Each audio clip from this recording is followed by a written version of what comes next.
অন্যথায় আমাদের স্ত্রী সন্তান, আমাদের অভিভাবক সহ আমরা সবাইকে নিয়ে জাতীয় প্রেস ক্লাবের সামনে আমরা কঠোর থেকে কঠোর কর্মসূচি দিয়ে আমরা এমপি নিয়ে রাজপথ থেকে ইনশাল্লাহ এবার ঘরে ফিরব ইনশাল্লাহ।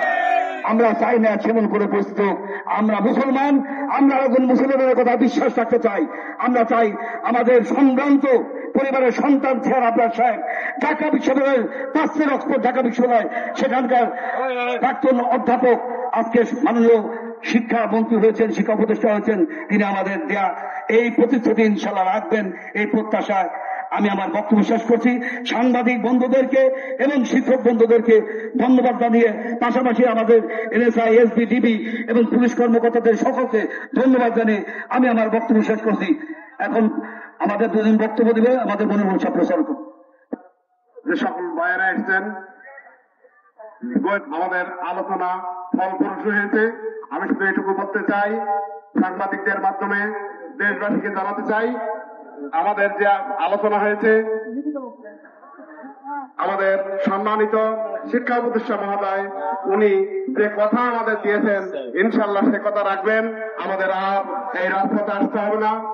ওনার কথা অনুযায়ী ইনশাল্লাহ আমরা এমপিও পাবো, এই প্রত্যাশা নিয়েই ওনার উপরে বিশ্বাস স্থাপন করেই আমার বক্তব্য শেষ করছি। আসসালামু আলাইকুম।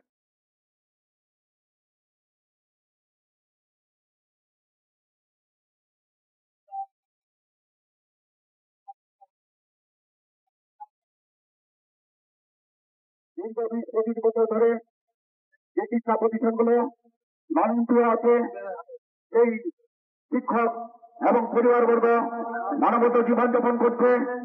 আমরা চাচ্ছি যে সেই শিক্ষা প্রতিষ্ঠানগুলো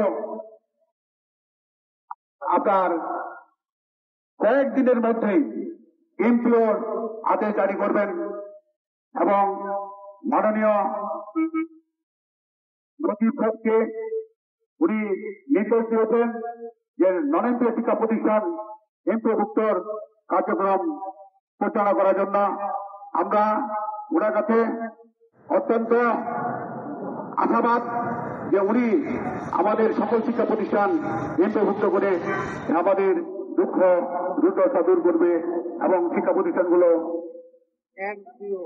আপনার সবাই যাতে এমপিওভুক্ত হয় এই আশা এবং প্রত্যাশা ব্যক্ত করে আমি শেষ করছি। আসসালামু আলাইকুম।